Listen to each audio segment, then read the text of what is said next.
Pascal. You are now rocking with that dude Pascal.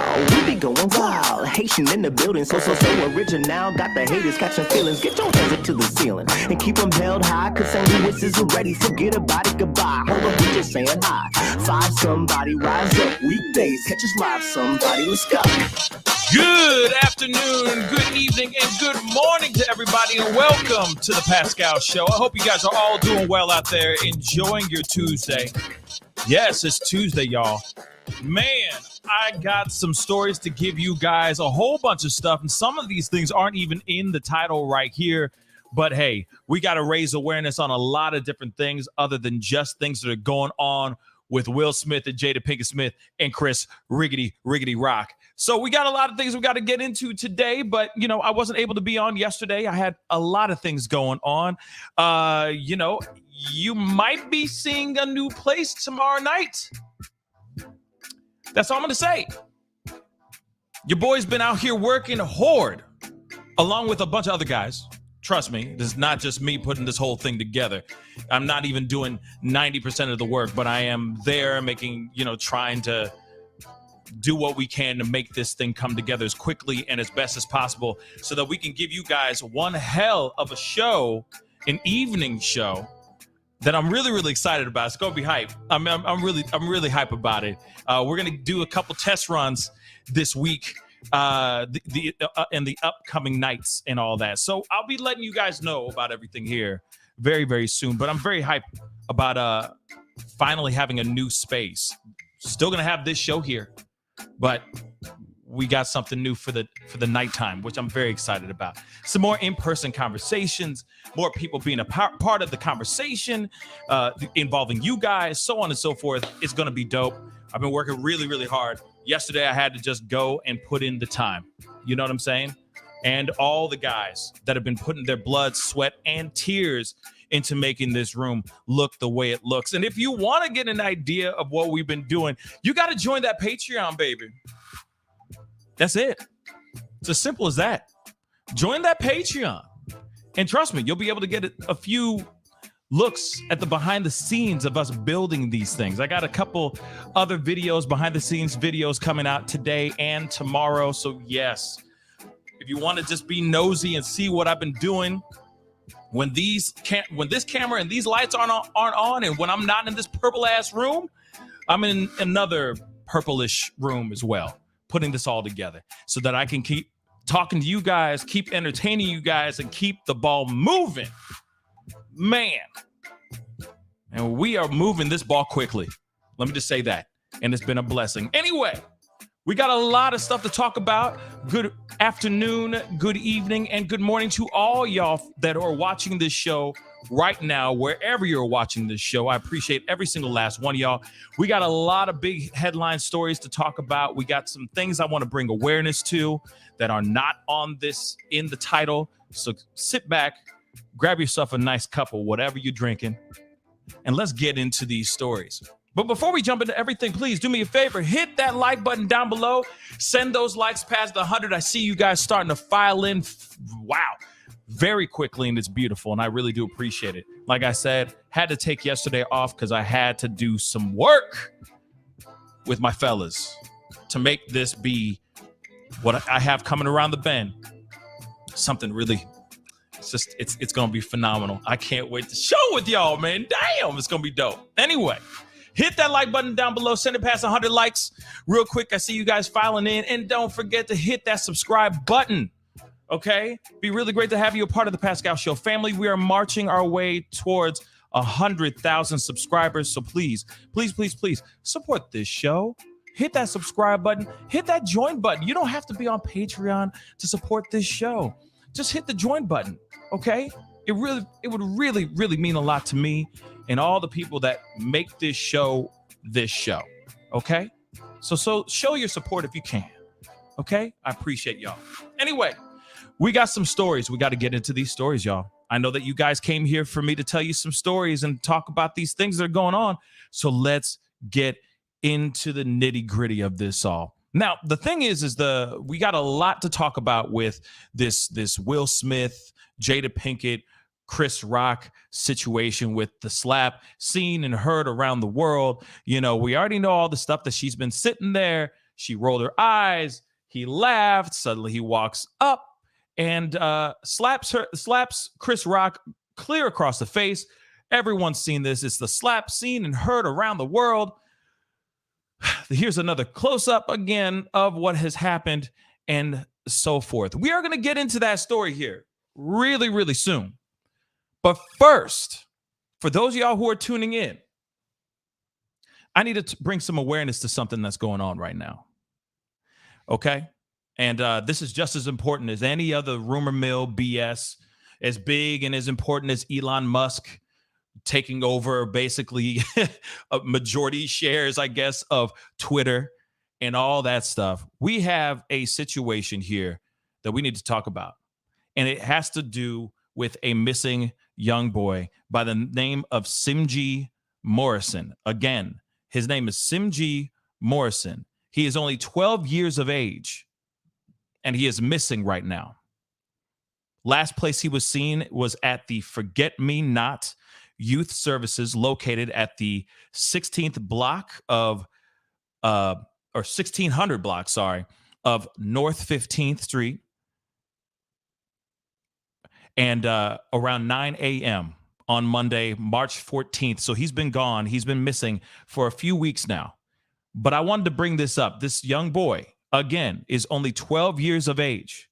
He's 5 foot tall and he's 50 pounds. He's got black hair, brown eyes.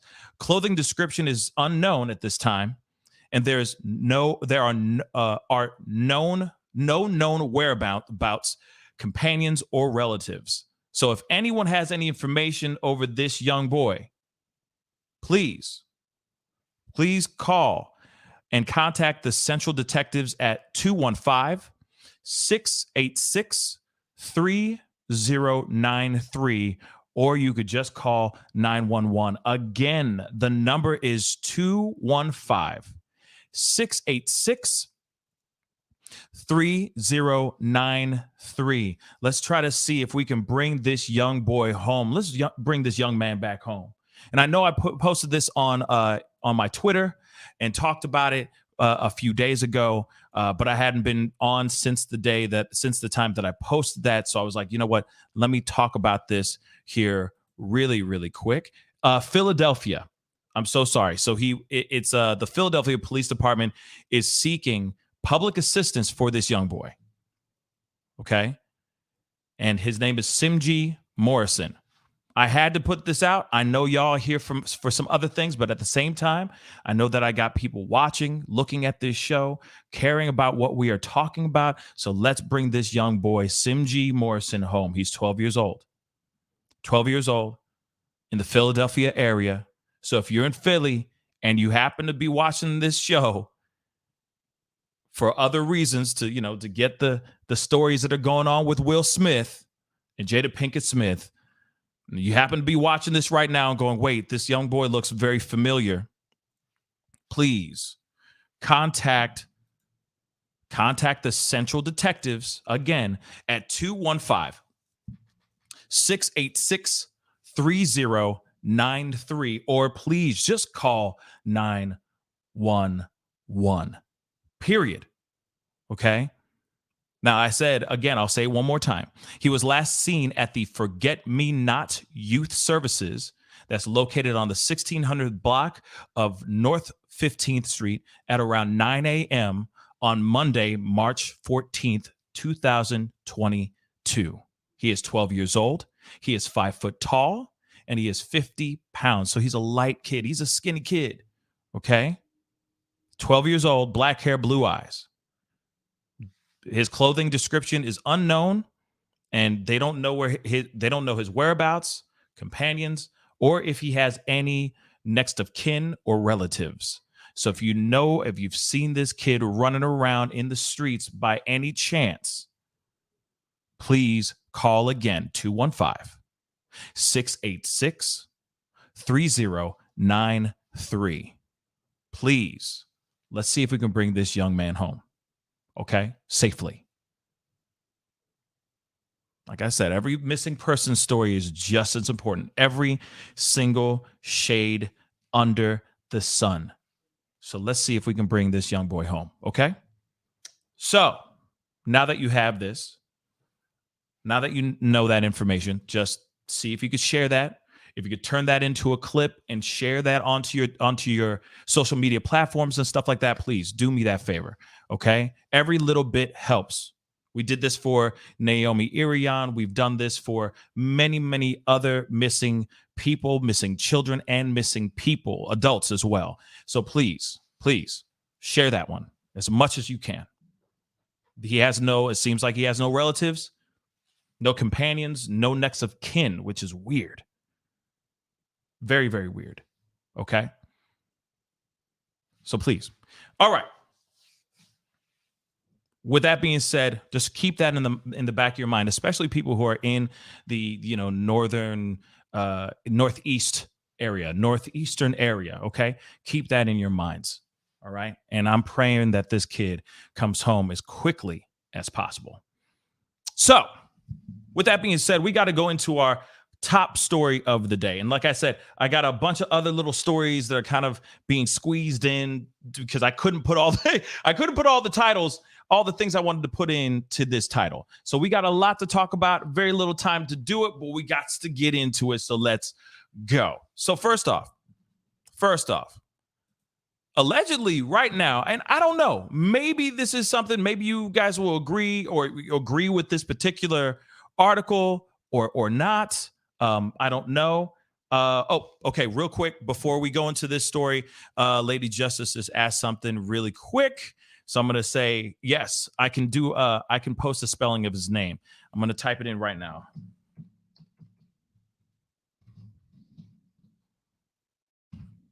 Okay.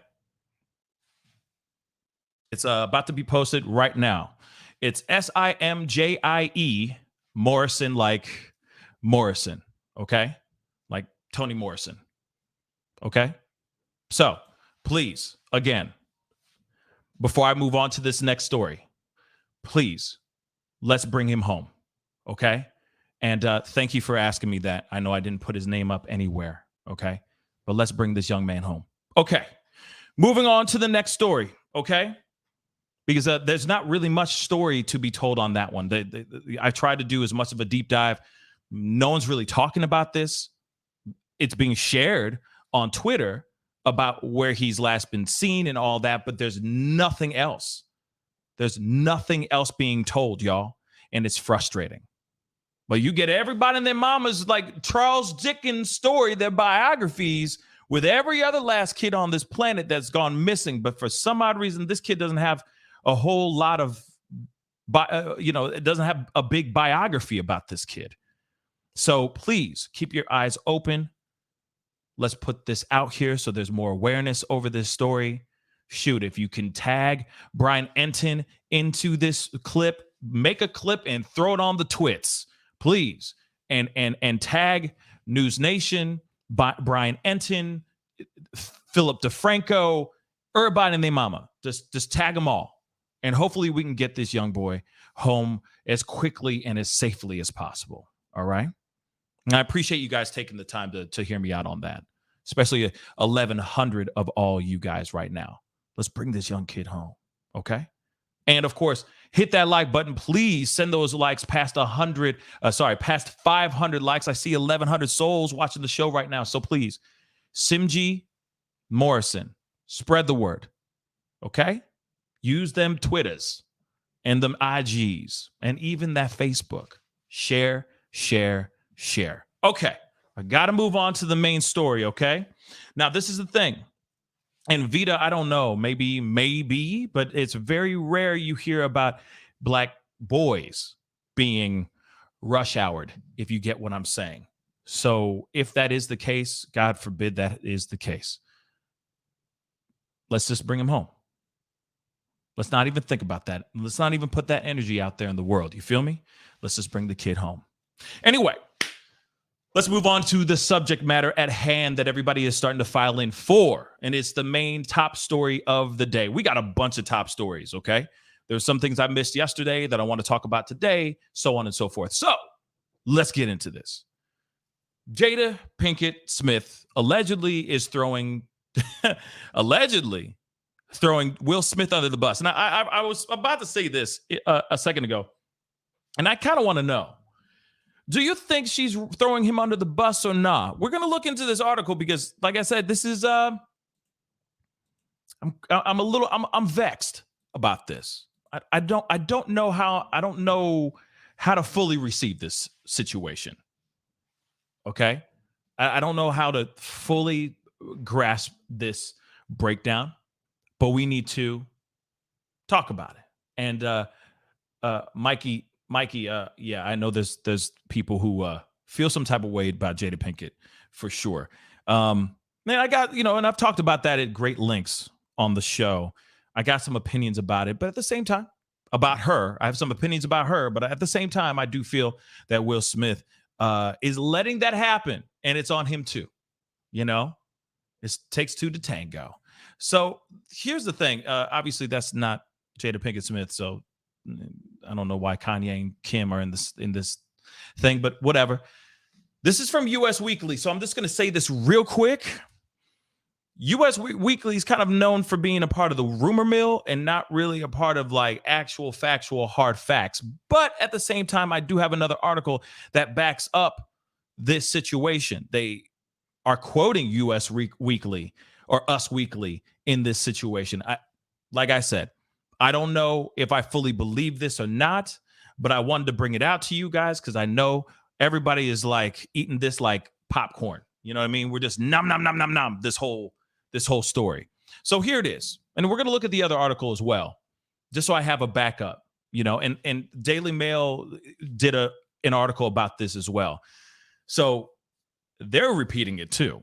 So I don't know. To me, it feels rumor, but it also feels like this might be actual fact. But let's get into it. Will Smith and Jada Pinkett are quote unquote unbreakable after Oscar's slap and want to move on from scandal. So, staying tough. Will Smith and Jada Pinkett aren't letting the 2022 Oscars slap scandal affect their relationship, quote unquote, in any way, a source exclusively tells US Weekly. So, they stick together through thick and thin, the insider said. They have been through a lot together, and this is just another battle for them. The Red Table Talk co-host 50 absolutely loves and adores her husband 53, despite his controversial actions at the 94th Academy Awards. The source tells us, or US, noting that they are, quote unquote, an unbreakable couple that will be together forever. Now, you see them together, and I think even in their interview with the Red Table Talk about the entanglement situation, I love it. You know what I mean? That whole it's 3:00 and I'm faded. That whole thing. They even said, we ride together, died together. Bad marriage for life. They literally said that. Even did the knuckles. You know what I'm saying? So I'm sure they're going to be together forever, but we'll see if that's actually true. You know what I mean? We'll see how much of a toll this plays on their relationship and how long they can actually stick with all the pressure and the BS that they're getting right now. Because even so right now, guys, I'm going to say this too. The Will Smith's agents are now starting to fight. And they have a huge battle going on. Whether or not they're going to continue to represent Will Smith as well. So there's so many things going on right now. So that, this is a source right now. This is what it's saying in Us Weekly. It's a source. It is not like coming straight from her mouth. She hasn't posted anything on Instagram saying anything except, hey, I'm here for healing. It says, 'tis the season of healing and I'm here for it. I don't know why it just came out like Black Irish, but you know what I'm saying. 'Tis the season. It is the season for, it's not 'tis, like this is Christmas time. Like I'm Tiny Tim. No, Literally, she said, "It is a season for healing, and I'm here for it." That's literally what she said. So we'll see what she's really all about. You know what I'm saying? It will continue here, dag nabbit.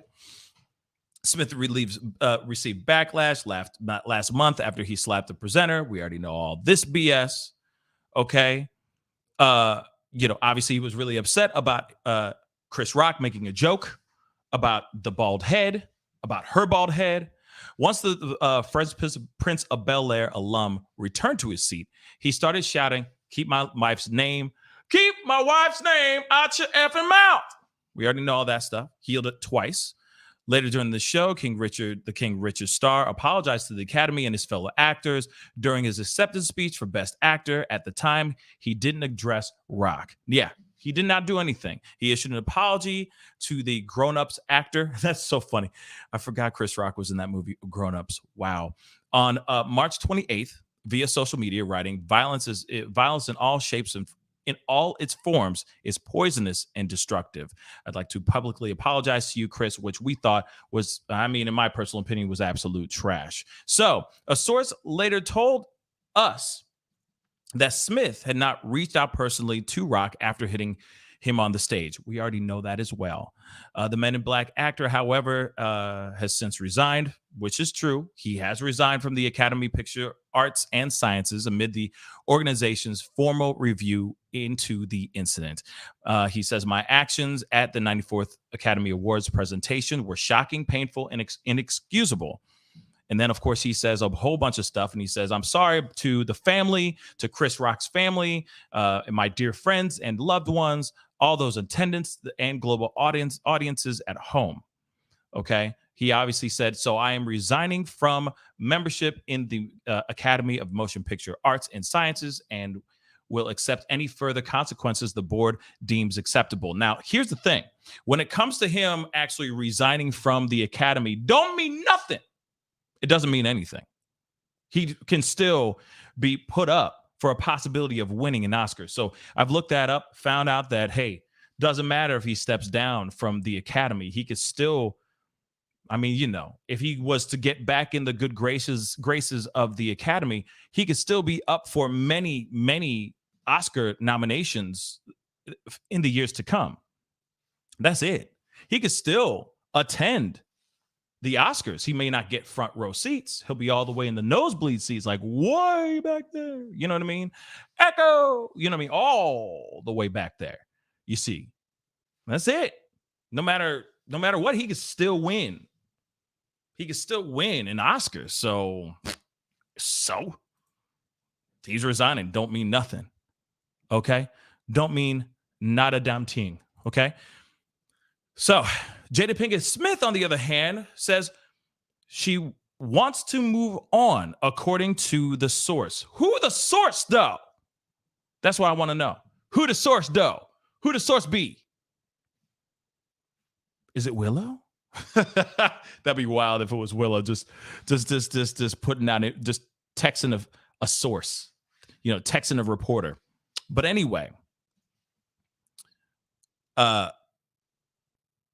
she said she wants to move on, according to the source. She doesn't want to be the center of attention. She doesn't want her husband being the center of attention. Profound. Anyway, this is what the insider tells us. The Gotham alum who wed, I don't know why they put all this information, who wed Smith in 1997 was equally as caught off guard by what transpired at the awards show last week, per the source. This is not how she saw the night going. No one did. Duh. That's what the insider adds. He was winning one of the most important awards in his life, and the entire night became about Will and Chris, and neither of them wanted that. She hopes they can move on. There is more to this, though, which we are going to get to. There is more to this. So, in another article, Jada Pinkett Smith wishes Will didn't get physical with Chris Rock at the Oscars. Couple are in agreement he overreacted, And this Whoopi Goldberg insists his career will recover. It don't matter to me. I don't really. I'm not tripping over what Whoopi Goldberg says right now, personally. But let's get into this piece, shall we? So, Jada Pinkett Smith wishes Will Smith didn't get physical with Chris Rock, but isn't angry with her husband after he slapped comedian Chris Rock for making a joke about her at the Oscars, a source claims. Still, another source. We already know we already know about Will Smith smacking him in the face. The couple is apparently in agreement that Smith overreacted and are all about their family and their kids. As Whoopi Goldberg, a governor of the Academy Awards, yesterday said she didn't believe his career will be marred by the slap. Well, that's the thing though. Do you think that his slap, do you think that a slap is gonna mar him? I think so. I think this is gonna tarnish his career. Real talk. I know it's not like he did the R word. It's not like he threw out slurs of any sort. You see what I'm saying? He didn't. Racial slurs. I mean, he cursed. He slapped somebody in the face. But the fact that he got away with that and walked away scot-free, I don't think the Academy is just going to sit there and go, "Oh, okay, he cool." No, I mean, it's going to take a couple years before he can actually come back. And I agree, Marlene. Give him 4 or 5 years, maybe. 4 or 5 years. I got things to say. I got some things to say. I'm going to say them in a second. You know what I mean? What's this? Fall from Grace. Yeah, it's about Smith need as a family. Yeah. Yeah. I got some things to say here real quick. I will say it here in a second. And it has to do with other actors, other filmmakers, so on and so forth, that have had their fall from grace and are still making movies literally, and doing just fine, which is just ridiculous. Okay. But do me a favor. I see a bunch of y'all, 3,100 souls in the house. This is incredible. Y'all are incredible. Woo! Thank you so much for being here. I appreciate it big time. Please do me a favor. Hit that like button. Send it past 1,000. I want to see 1K before the end of the show. So hit that like button down below. Do it. That would really mean a lot to me. It doesn't cost anything. Okay? It doesn't cost you anything. Just hit that like button down below. And do not forget to hit that subscribe button. Please hit that subscribe button. And of course, hit that join button too. Join the show. I'd really appreciate it. Okay? Great to have you part of the Pascal Show family, and I'm looking forward to getting to know every single last one of y'all. Okay? But let's get into more of this story, more of this article. But that's what Whoopi Goldberg thinks, that this is a nothing burger, that in time he's going to be just fine. Everything's going to be chill. He's going to be just fine. Okay? And you know what? That's not a bad idea. Somebody just said, "Run a poll, Pascal." Okay, hold up. Let me run a poll. Okay. Is Will Smith's career over? There we go. Oops. I don't want to do that. Okay. I just put up a poll. I'm sure there's probably going to be another poll here in a little bit. But is Will Smith's career over? That's the question, okay? That is the question for all y'all. So be sure to hit that up there. It's pinned to the top, the poll. Please take the time, take a look.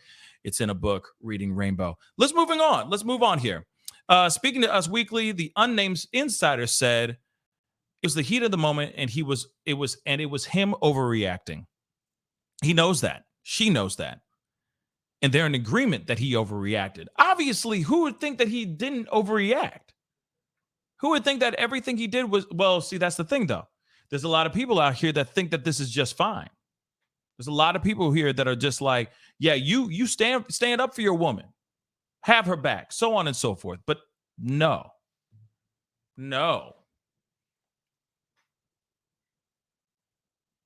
No, I don't know. No. I just don't agree with it. This is full on overreacting for sure. It's way beyond what overreacting is. This is violence. Him screaming at heckling at Chris Rock when he made the joke, sure. But going up and smacking him in the face, I feel like that's beyond overreacting. That's full on losing your full on temper and getting violent. But they also allege that Pinkett is this is the part that I found extremely interesting, y'all. I just want to say this really quick. Before we go into this next part of the sentence here, this is the part that I found extremely, extremely interesting, okay? This is the part that it seems like she's throwing him under the bus to save her own ass. At least what the source is saying, okay? Okay, let's get into it. So it says here, they also alleged that Pinkett Smith is, quote unquote, not a wallflower, nor, quote unquote, one of these women that needs protecting. He didn't need to do what he did, they added. The Us Weekly source also said that the couple, quote unquote, are very much protected in their own lives and do the absolute best they can to protect their loved ones. Interesting.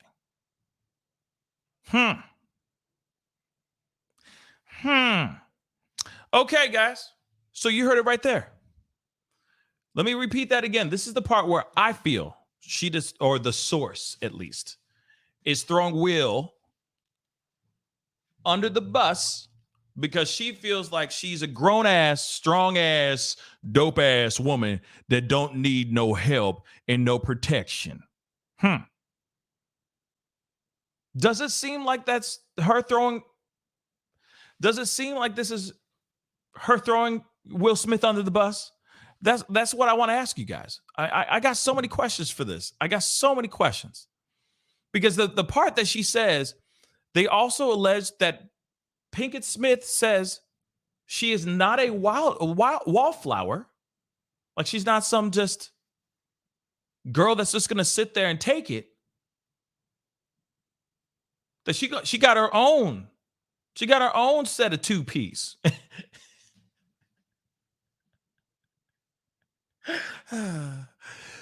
She got her own 1 to 2s. I'm sorry.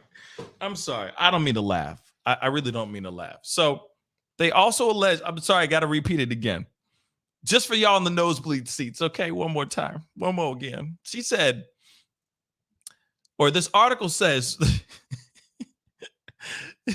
they also allege that Pinkett Smith says she is not a wallflower, nor is she one of these women that needs protecting. So she's strong. She got brah, brah. You see what I'm saying? I'm sorry. Is that her throwing him under the bus or no? I'll check out that super chat. I promise.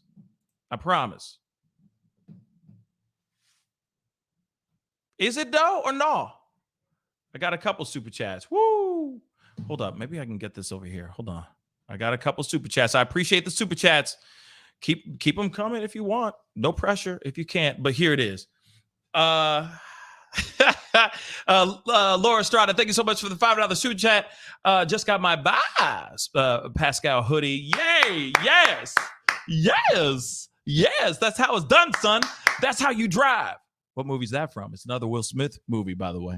That's how you drive, Laura. That's how you drive. Thank you. Thank you so much for your support. Thank you for buying a hoodie. Shameless plug. Hoodies available down below. Got a bunch of different things going on there. Please go check it out. The link is down below. Check out the merch. Support this channel. I got some fun stuff over there. So please go check it out. I got a Will Smith Slapgate coming out. So be sure to check it out. It's going to be incredible. Yay. Anyway, thank you so much for your support. I really do appreciate it, Laura Estrada. I love it. And now it's time for some tie-dye from Agro or from Nur. Shout out to Nur with her fantastic tie-dye skills. Pascal, you are my first merch purchase ever. Try to say that 3,000 times fast. Congrats. Thank you so much again for your support. Seriously. Guys, go down there, check it out if you can. That would really, really mean a lot, okay? And if not, all you got to do, if you can't do the merch thing, it's okay. I don't judge. Okay. I ain't mad at you. Okay. All I ask is one simple thing. Just go down and hit that like button down below and send it to 1K. That's all I ask. Okay. And it don't cost a damn thing, y'all. It don't cost a damn thing. So go hit it. Boop. Hit that like button down below. Send it past 1K. Anyway, let's get into it. I got another super chat I want to grab before it officially disappears on my edge. Thank you so much, Nikki. Thank you so much for the $20 super chat. Thank you so much. She should be protecting him instead of dissing him. Thank you. Back to the story, and I appreciate what you're saying here. Yes, I totally agree. Instead of her actually saying, that's my man, I love my man, I appreciate him standing up for me, so on and so forth, and at least just taking a side like that, she goes, nah, I ain't no wallflower, nor am I one of these weak-ass women that needs protecting.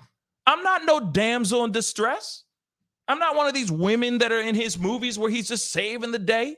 I'm not strapped to a train tracks while he runs up and tries to untie me before the train runs me over. Man, I'm a grown-ass, strong-ass woman. And I prove it without the hair.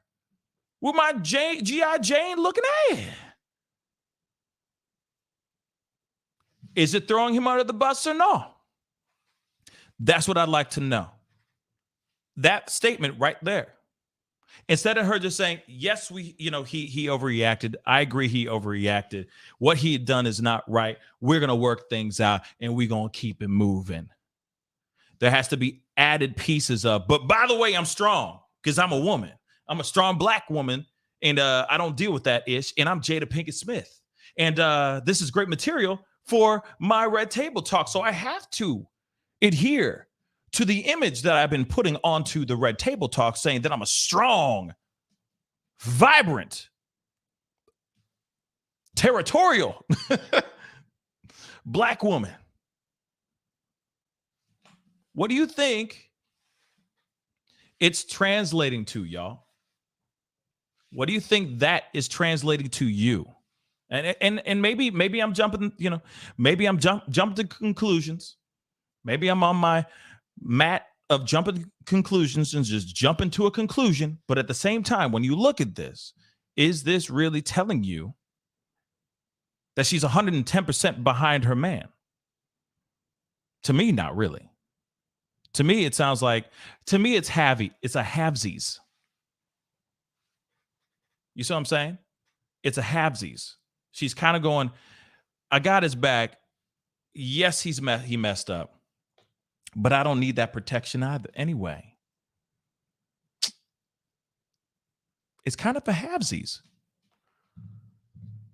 But this part right here, this ish right here, the not a wallflower, nor am I one of these women that needs protecting. She didn't need to put this out. At least this source didn't need to put this out. They could have said, omit the last part. Just say, we are in agreement that he overreacted. Hard stop.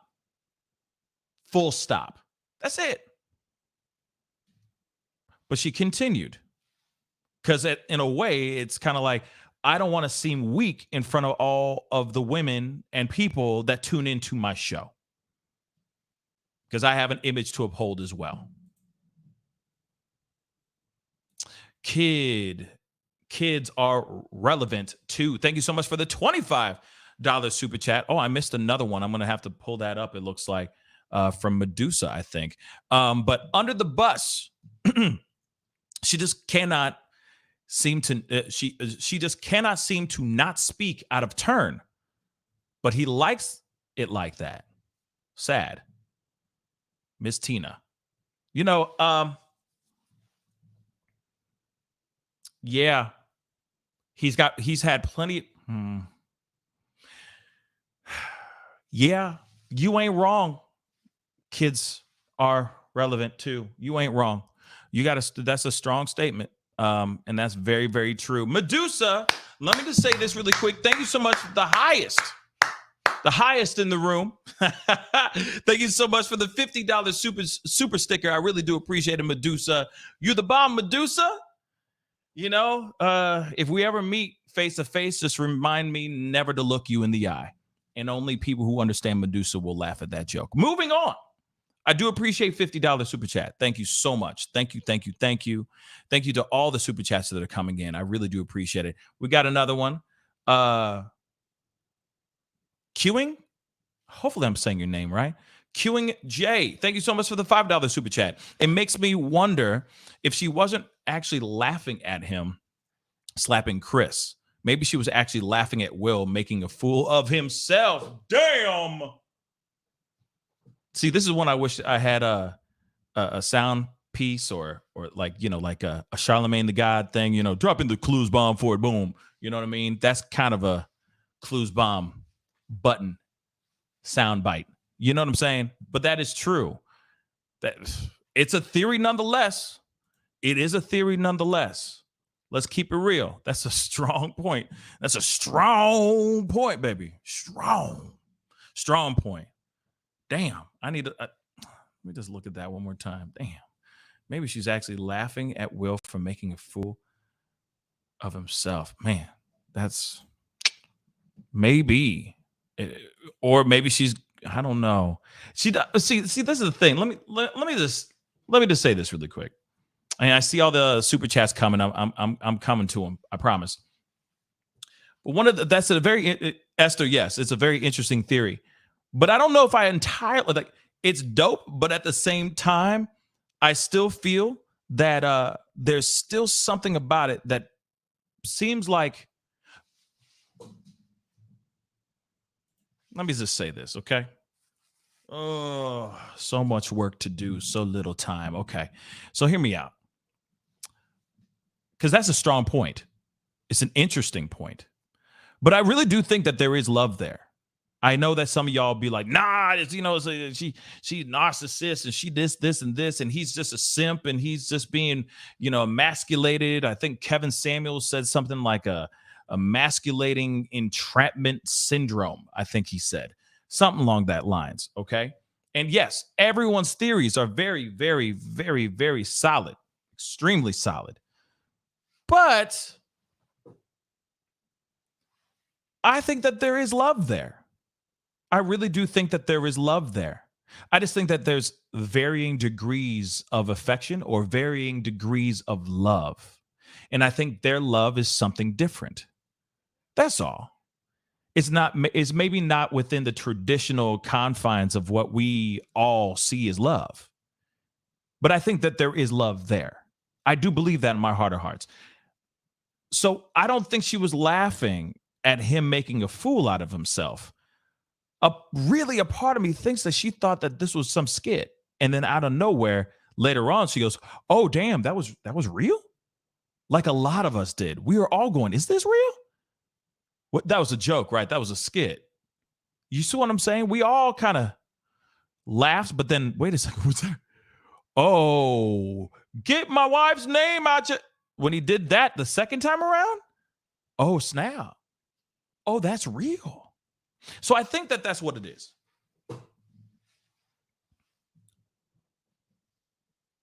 I think that's what it is. You see what I'm saying? I think that there's love there. But I honestly think she was laughing because she just didn't know. And she thought it was all part of a skit and she just didn't know. Maybe he wanted to surprise her or something like that. Just, you know, not get her involved. And then out of nowhere, boom. You know what I'm saying? But maybe I could be wrong. But I do believe that there are varying degrees of love. I do believe that there's varying degrees of understandings. Just the dynamics between a man and a woman, or a spouse in a relationship. I don't know, but I think she pushed the envelope so much that he snapped. That's what I think. But I think there still is love there. But I think he found a woman that wants to have freedom and do whatever the hell she wants. You know, like she's kind of for lack of a better word, it's almost like she's kind of like like a very wild. And I feel like he's very traditional, but he still loves her. But she also wants to be able to just be free and do whatever she wants, express herself and do what she wants.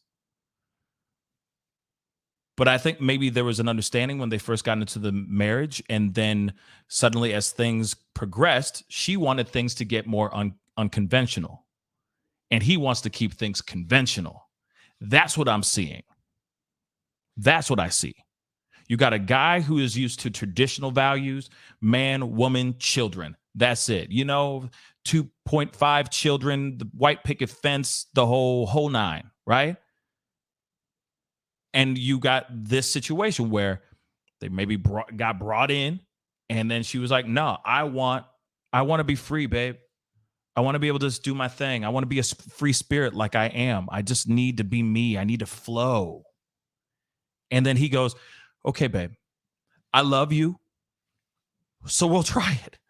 We're going to try it. It's going to be absolute torture for me. Maybe he's not saying that. It's going to be absolute torture. I'm going to freaking hate it, but I'm going to try it for you because why? I love you. And I don't want this relationship to just go to ish.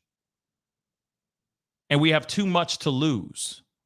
So I'll do it for you. Cool. I'll do it for you. And then next thing you know, he goes, man, I hate this. I hate this. I hate this. This is just, it's destroying everything. It's destroying me. Now everybody and their mama knows about this. Damn. Now everybody and their mama knows about this, man. Babe, what are we going to do? I agreed with it. I said, yes, I gave you the thumbs up. You know what I mean? I'm Will Smith and I approve this message. I did all that behind closed doors, but now everybody else knows. Damn. What are we going to do, babe?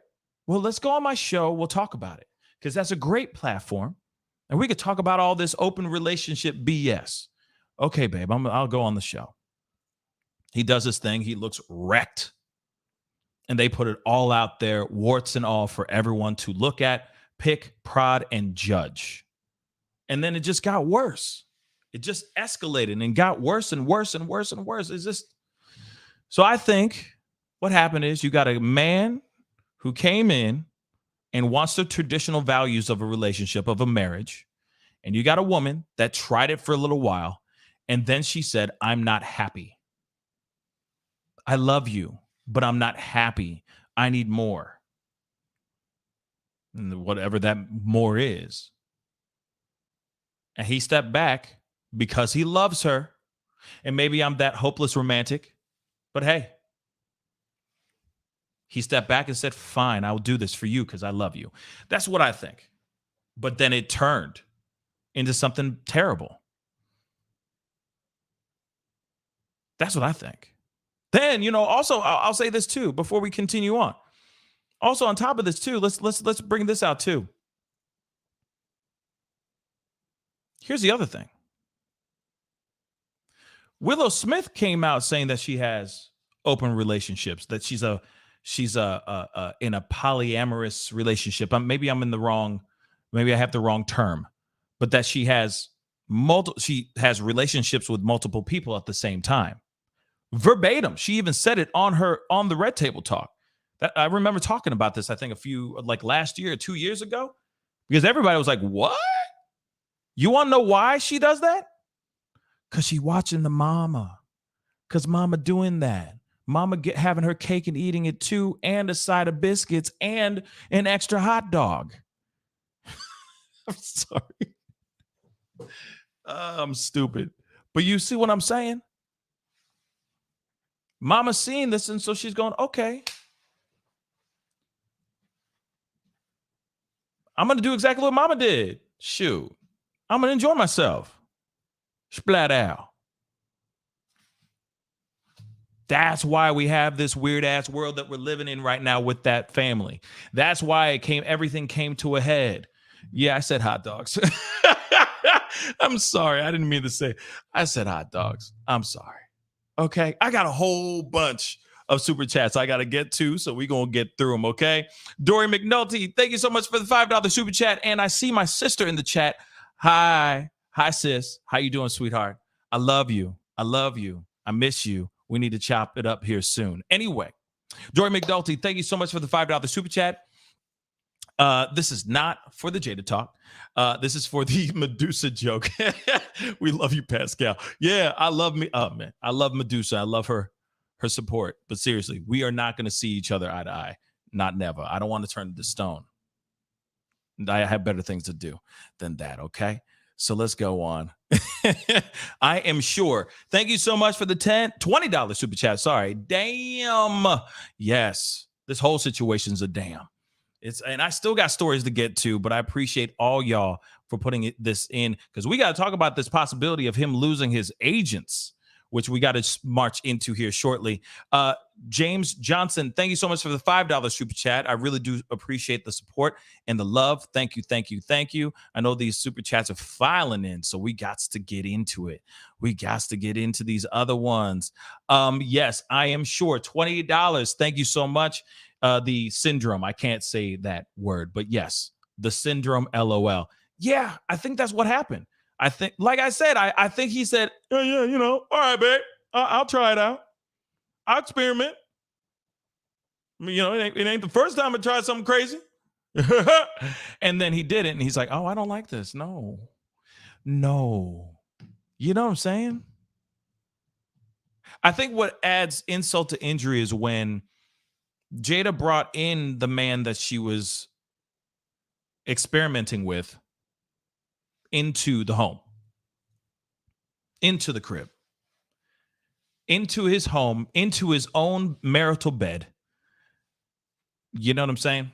And he's going, I love it. But you know what I'm saying? While he's gone. That's not good. That's not good. Never good. Okay?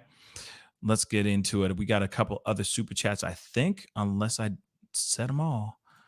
Hold on. Nope. There's still more. Ha ha ha. Ha ha. Hold up one, guys. Hold up. There's still more stories. And please hit that like button. I see over 3,500 souls watching the show right now on all platforms. Please hit that like button. Send it past 1K. Let me see 1K real quick. You see, I'm working hard out here in these streets. Come on, baby. Let's go. Let us go. We got some more super chats. Hold on, guys. It's coming. I'm just trying to get to it. There's a lot of comments. Okay, Resident Airsofter. Thank you so much for the $10 super chat. Will is battling with the part of himself that is the father, so he would rather let Jada act a fool than be anything close to the man his father was. Hold on, let me finish this before I start applauding. Even at the sacrifice of his own sanity. That comment right there, man. Yes, Resident. Yes. Facts. Right there. He's willing to sacrifice everything, put everything on the line. Make himself look like a damn fool. Lose his own sanity to save his family. That's what I think too. That's what I really think too. And even in his book, I saw Lori Hensley say sexual addiction. Yeah, he even said there was a moment where he was smashing so hard, smashing so much that even when he thought of even climaxing, he would want to vomit because he you know what I mean? He squeezed a few too many off. Okay?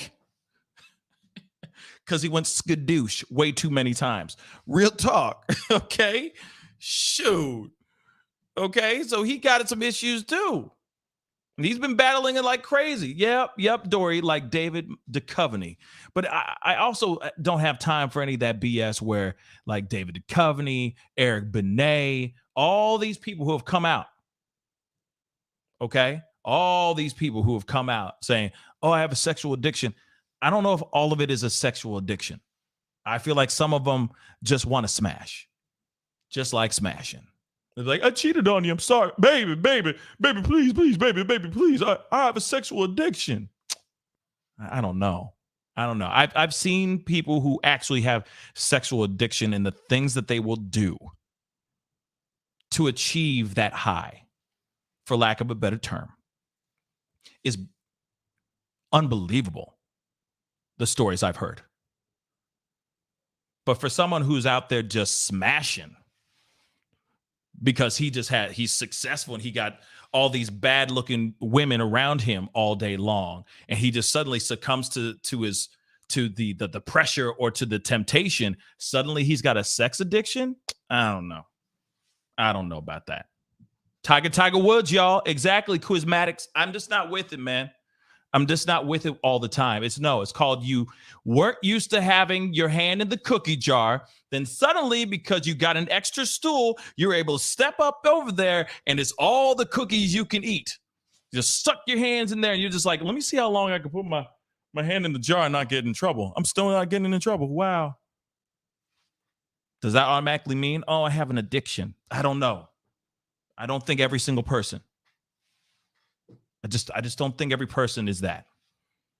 And also some guys go out there for revenge, like Will Smith, when he found out, when he had to deal with all that infidelity, even though he says it's not infidelity, it's infidelity. But as soon as that infidelity was going on, he was running out, skadoosing everywhere. And he said he skadoosed so hard, skadoosed so much that he wanted to vomit at the idea of skadooshing. Sounds like revenge. Doesn't sound like an addiction to me, but that's just me. Okay. I am sure $20. Thank you so much again for the $20. She has a relationship with August, September, November, and December. I'm done. I'm done. Okay. And then Robert, thank you so much for the $5 super chat. Thank you so much for your support, Robert. Every last super chat means everything to me. So thank you so much for your support. And I keep saying this and I'll say it again. Well, first off, we made it to 1K. Yes. Thank you guys so much for making it to 1K. You know, I'm going to ask for another goal here in a little bit. But anyway, we got to move on to the next thing. But I want to say this. All your support really does mean a lot. And if you really want to support the show, real talk, keep the show, keep these lights on, all that stuff, please hit that join button down below. I talk about all kinds of different things on this channel other than just Will Smith and Jada and The Rock, or Chris Rock. Sorry, not Dwayne The Rock Johnson. You know what I'm saying. Okay, so please hit that like button, hit that subscribe button, and support this channel. All right, support this little channel. Okay. But we got some things we got to go into because there's another piece. There's another piece. Okay. And then, of course, we got to talk about this very interesting video from a news anchor on MSNBC, which I thought was absolute trash, in my personal opinion. But we got to talk about it. So I want to hear your thoughts on that here very, very shortly. But we got to get into this next part. This is another part for Will Smith, which is very, very bad. And of course, you already know I got opinions about this one as well. So let's get into this here. Executives at Will Smith's talent agency are divided over whether to dump the Oscar-winning star from its roster after Chris Rock's slap and subsequent resignation from the Film Academy. Interesting.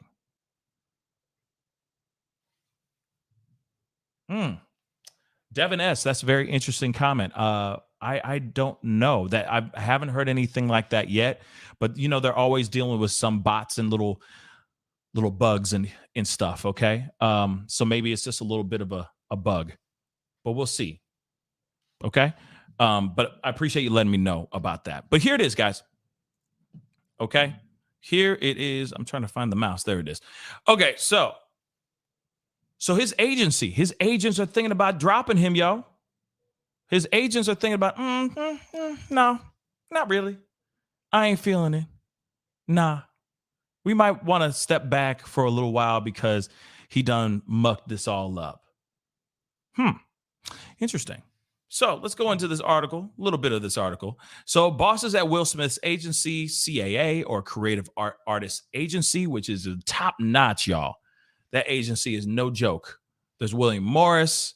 There's also CAA and a bunch of other ones. And this one's no joke. They have all the stars, or a good portion of the stars. They're divided over what to do with the Oscar winner following his shocking onstage slap of presenter Chris Rock at this year's Academy Awards. Smith, okay, we already know about the smack. This incident immediately thrust CAA chiefs Lord, Lovett, and Huvane, who represent countless A-list stars throughout media and sports, into a quandary. Their bankable star was a pariah, despite picking up the industry's biggest award. According to an account of the incident's aftermath in the Daily Beast, a furious debate took place within the agency over whether Smith should be dropped. That's big.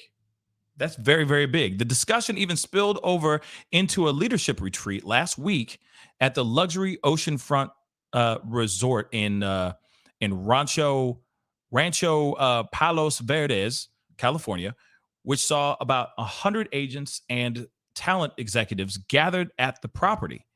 The industry's first large gathering since the panty. That's crazy.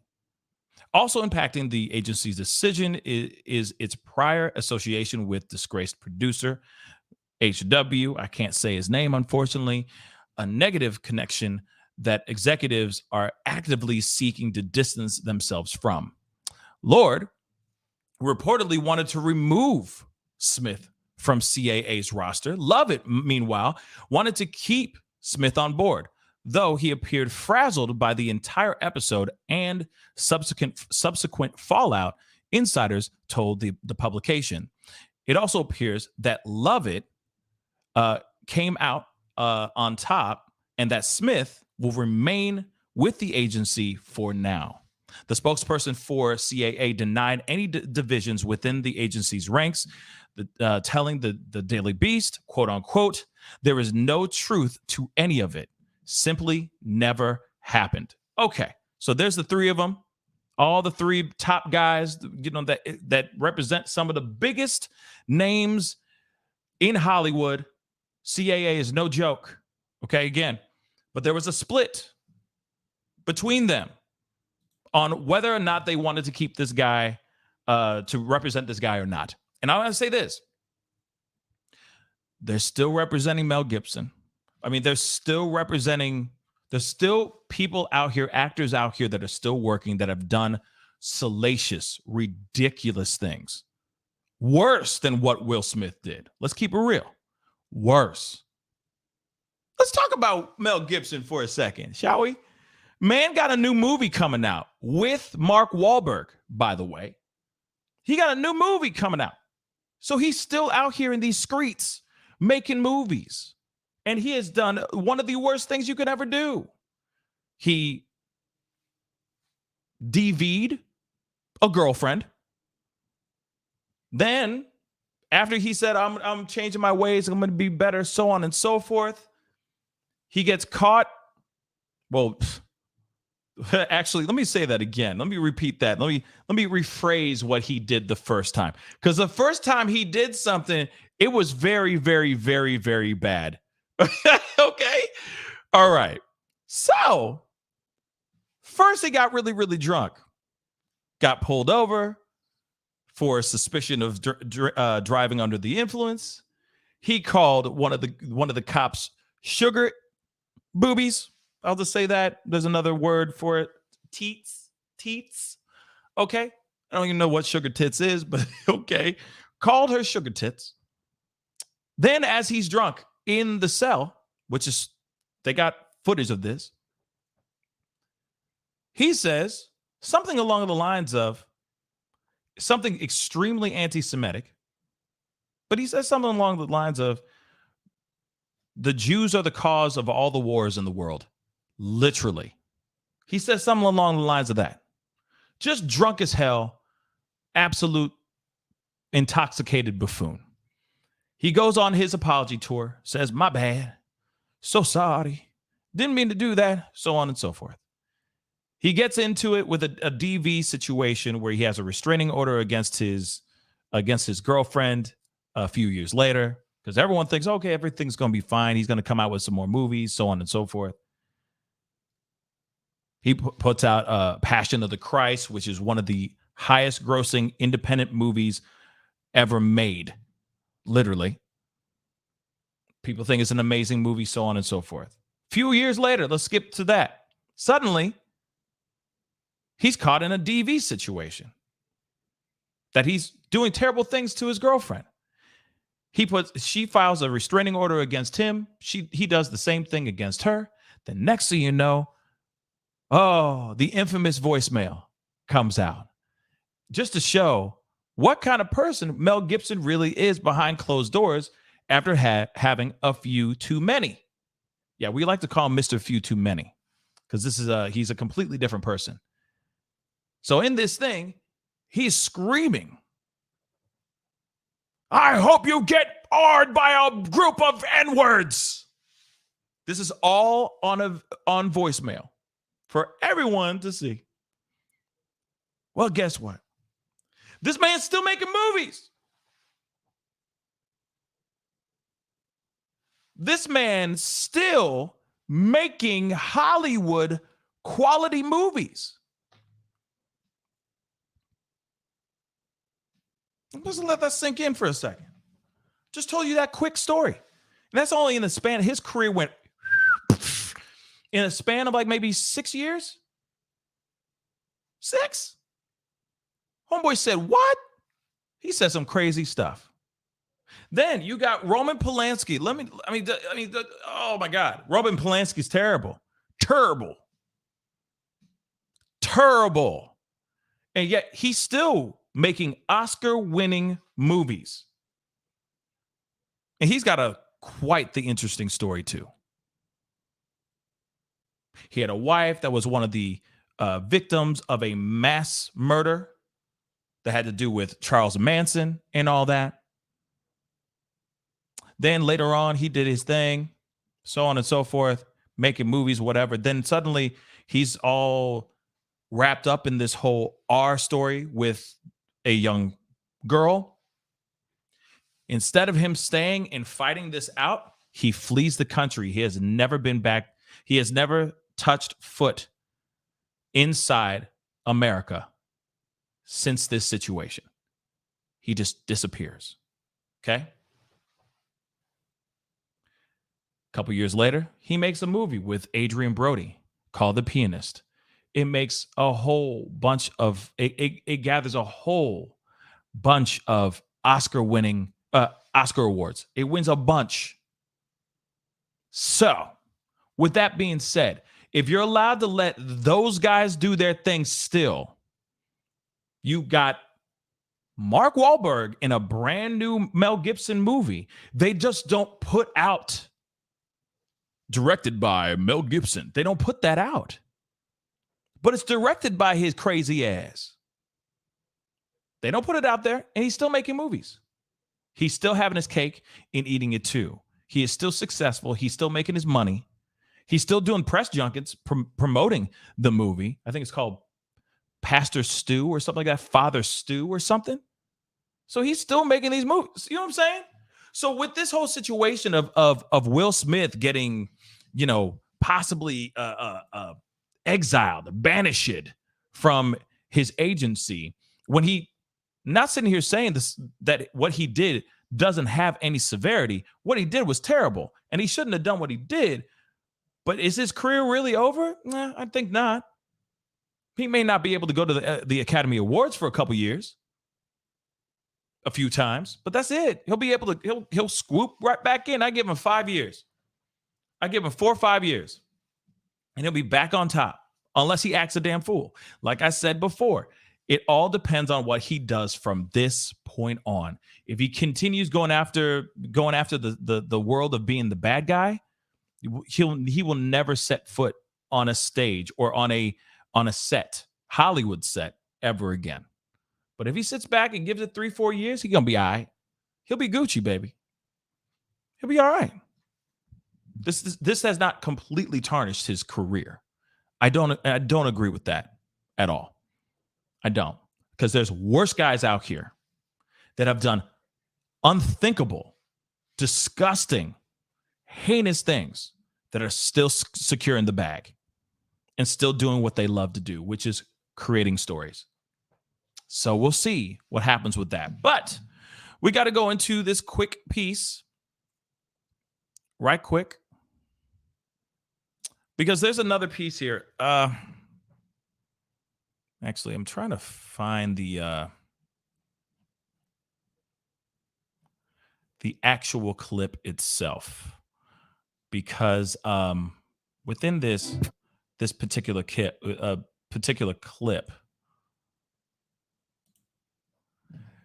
there's something that is said that I found very interesting that I wanted to share with you guys. So give me 1 second. And I see a bunch of y'all still here, still with me. So please get it to 1.5K. That would really, really mean a lot.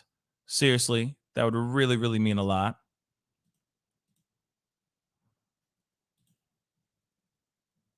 Hold on 1 second. 1 second.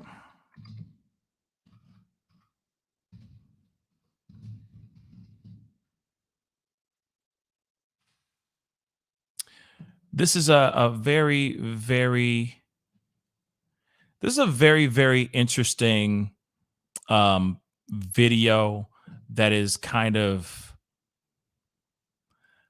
being shared quite a bit, and I don't entirely agree with it, and there's a reason why I don't, and I'm gonna explain that to you guys here in a second. I'm just trying to find the actual clip, which sucks. 1 second, guys.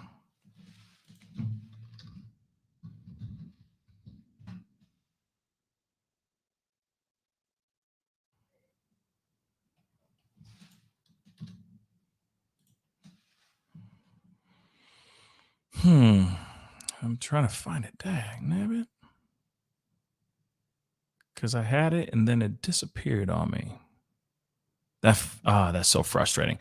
Maybe you guys can help me. I don't know. But I am looking for this thing, and there is a video or a clip that I wanted to show to you guys that, like I said, I don't entirely agree with it. And you're going to understand what I mean here once I show you guys the actual article itself. But there is an MSNBC host by the name of Tiffany Cross. And she literally said, she basically said, sit this one out, y'all. White people, sit this one out. We got to talk about this one because I don't entirely agree with this. I don't. I really, really don't. I think there's no reason to ostracize or turn this into a racial matter, because it's not. It's not a racial matter at all. But I hate it when there are people out here, political pundits, commentators, that, you name it, that all come out and try to make it be something that it's not. And I hate it. I hate that. So this is it. So MSNBC host Tiffany Cross says it's utterly ridiculous to center the discussion about Will Smith slapping Chris Rock around the opinions of quote unquote white folks. You can't make this up. You can't make this up. I don't agree with it. I don't agree with it.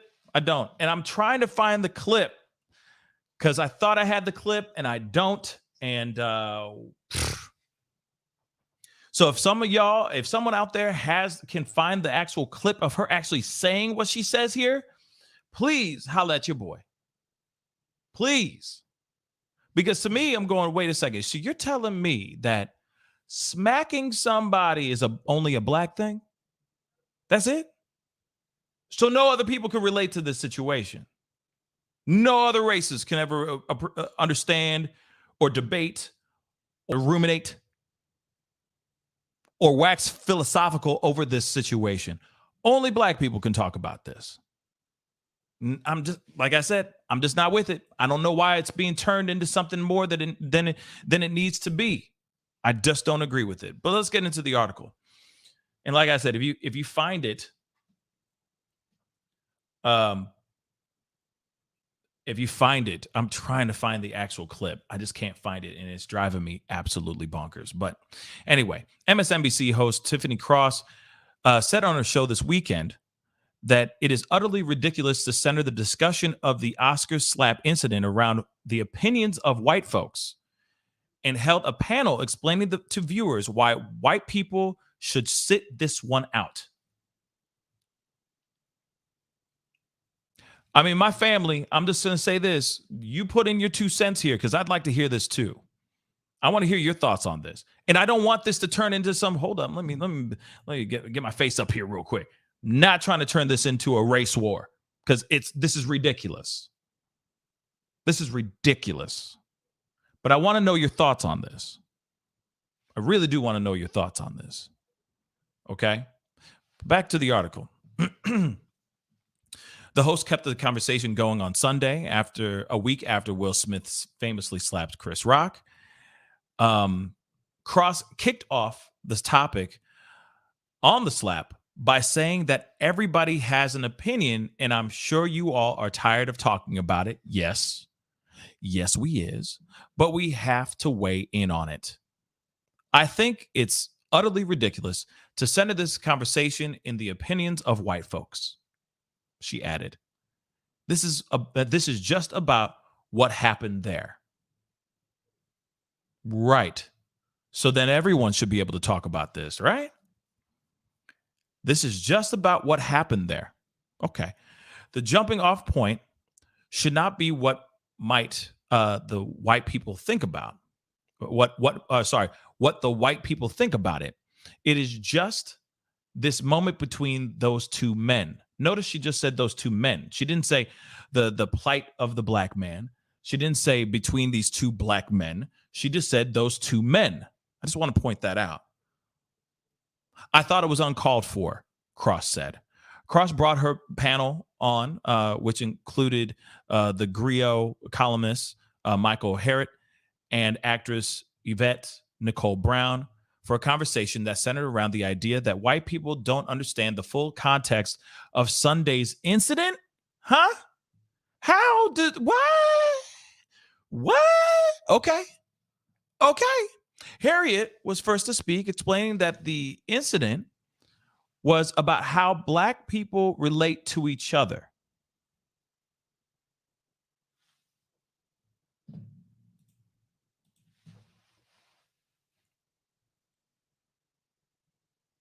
Huh?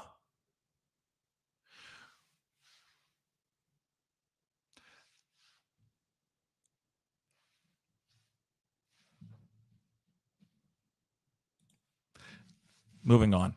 We're going to keep going. Okay. Okay.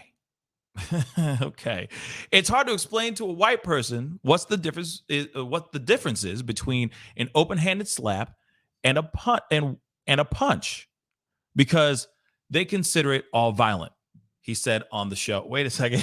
I'm sorry. Wait a second. So wait. Okay, let me finish this. Let me finish the quote. It's hard to explain that everyone really has a certain threshold for which they will react in a certain way. Whether it is to say something to their mother, their sister. Brown offered her opinion to the conversation, saying what happened at the Oscars was a private matter among black people that came out publicly, adding that she's possibly seen harder slaps at family spades tournaments. Oh my. I'm dead. Him dead. Okay, wait a second. Okay, hold up, y'all.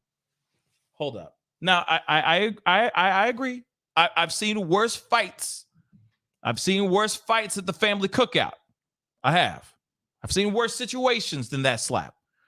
But I need to go back. I need to go back to this. I'm sorry. So it's hard to explain to a white person what's the difference between an open-handed slap and a punch because they consider it all violent. So you're telling me that an open-handed slap to somebody's face is not violent? You're telling me that if I just walk up to any black dude on the street and I just smack him on the face, suddenly that's okay? His just would be like, oh, that tickled, man. Stop. Stop. What? Are you kidding me? So you're telling me, okay. So white people don't know they don't understand getting the idea of getting smacked in the face. Sorry, I'm not even done yet, Quizmatics. You killing me, man. Yeah, exactly. She did say spades tournaments. She said family spades tournaments. She had to sprinkle all the blackness in one in one comment. Come on, man. Come on. So white people can't understand the difference between violence and violence? Can't understand the difference between a physical altercation and a physical altercation? But because they white, they don't know. I'm sorry. This is stupid. Why did they have this Okay. It's hard to explain that everyone really has a certain threshold for which they will react in a certain way, whether it is something to their mother, their sister. Okay. Whether it is say something to their mother, their sister. That's what I meant. Brown offered her opinion to the conversation that saying that what happened at the Oscars was a private matter among black people that came out publicly. Sure, yes, it was a matter that happened between black people that happened publicly. Yes, yes, it happened. But at the same time, though, it doesn't matter. It was two white people smacking each other in the face, and there was a white commentator that walked up on their show. If this was Tucker Carlson, whack ass Tucker Carlson going up there and saying, "Hey, this is a matter among white people. Black people, you can sit this one out." You don't think we're all going to sit there and go, "What?" You don't think we're all going to be mad and saying, "What the hell are you talking about? This is two people smacking the ish out of each other," or one person smacking another person in the face, insulting and embarrassing and emasculating another person on an international stage, live in 4K. And you're telling me that we all can't relate? And also, let me tell you this, though, too. You got to understand that Will Smith is a crossover star. Will Smith is a crossover star. From the time he started making hip-hop records to the time he smacked that man in the face, he has been teetering on the fence. Everybody loves Will Smith. I mean, until now. Everybody goes and sees his movies.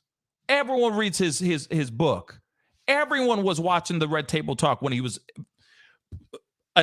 emasculated on broadcast Facebook page stuff. Everybody. So why can't... And then the same thing with Chris Rock. Chris Rock is teetering on the same damn thing. He is a crossover stand-up comedian. There are white and black people. There are all shades of color that go to his shows. So how is this only a black issue only? And how is this okay? Oh, I've seen a worse slap at my family's spade tournament. What? I feel like she just threw that in to add more blackness to herself. Sorry, I said it. Oh, I got to throw that in so that you understand that I'm still down for the cause. Come on, man. That's BS. That's absolute BS. This is a story for everyone. Everyone should be able to learn from this situation. Not only just black people, white people as well. You're telling me that white people aren't looking at this? Some unhinged human being thinks that it's okay now? They might be inspired. The next time they go to a comedy show, it could be anyone, any stand-up comedian. But let's talk about a white comedian. Say Andrew Schulz is on stage making just having a little roast on his front row people, but he roasts the wrong dude, and he happens to be white. But in his mind, he's going, "Well, I saw Will Smith smack this dude in the face, so I guess it's okay for me to smack him in the face. If not, even worse, I could kill him. Cool. Let me do it. I've been inspired by Will Smith. You got to be kidding me, man. This is not only just for white, but for black people. This is a universal situation. This is violence on dealing with two human beings. This is about the human condition. This is beyond race. This situation, colorblind. He just happens to be two black men getting into it. That's it. This is stupid. Man, I wish I had the video because I need y'all to see this. So on Twitter, a lot of us, this is what she said after the Spades comment. On Twitter, a lot of us were like, y'all sit this one out. Y'all sit this out for your protection. Because when we need to have a conversation, we're going to have it, she said. If you put your nose in something that black people need to discuss amongst ourselves, it happens. Okay. So then she also stressed that violence is not the answer. Smart thinking, sweetheart. Anyway, but added, there's a level of disrespect that every person can handle. Some people use their words. Some people use their hands. It is what it is. In the black community, we understand that. Okay, so violence is okay in the black community. Putting your paws on somebody is universally understood in the black community. So I'm in out having a good old time. You know what I mean? We got Isley Brothers playing in the background. Living for the love of you. And I'm doing my whole cookout. I'm roasting some ribs. I'm doing whatever I need to do. And somebody says something about my ribs, and trying to make a joke about my mama. I could walk up and smack him in the face and it'd be like, oh, it's okay. It's okay. It's understandable. Violence is okay. Smacking him in the face is okay. He just meant to say hi. That was his way of saying hi. Does that make any sense to you guys? I hate to say it like this, but my black people, my black fam, does this make sense to you? Violence is never the answer. Putting your paws on anybody is colorblind. Unless it is inspired from racial rhetoric. But for the most part, when people start fighting, they're not thinking about race for the most part. They're just trying to protect themselves and whatever. So for this cross woman right here, Miss Tiffany Cross, I don't think she picked the right battle. I don't think she picked the right one. And I get it. It's extremely polarizing. The whole world with this whole situation, it's extremely polarizing. Some people are very much on Chris Rock's side, and some people are very much on Will Smith's side. But if you notice, it's everybody that's talking about this. It's everyone that has an opinion. It's everyone that's standing on either side of a specific hashtag, right? Team Will, Team Chris, right? But that's everybody because it shook everyone. This is not a thing where everyone watched it and then all the white people said, oh, well, can't talk about that. That's two black men fighting each other. Sorry. I'm not with it, y'all. I'm not with it. Real talk. I'm not. Looks like I got a email. Let me grab that real quick. It's just frustrating that we live in this kind of era where this is supposed to be this is not, white people step out of this one. I don't know. So anything that goes on with, if we live in a time where anything goes on with Trump or anything of that sort, what? We're supposed to sit back and not say anything? We're not? And Black Anonymous, I got it. Thank you so much, Black Anonymous. But real talk, we're not supposed to talk about anything? Nothing? Nothing? Nah. If it's going on in our world and we're all seeing it and we're all affected by it, we all have a right to have an opinion on it. Period. This was, like I said, this was a bad choice of words from this woman right here. But let's take a listen to what she says here. The audacity of some people, man. I'm real talk. Nah, man. I ain't with it.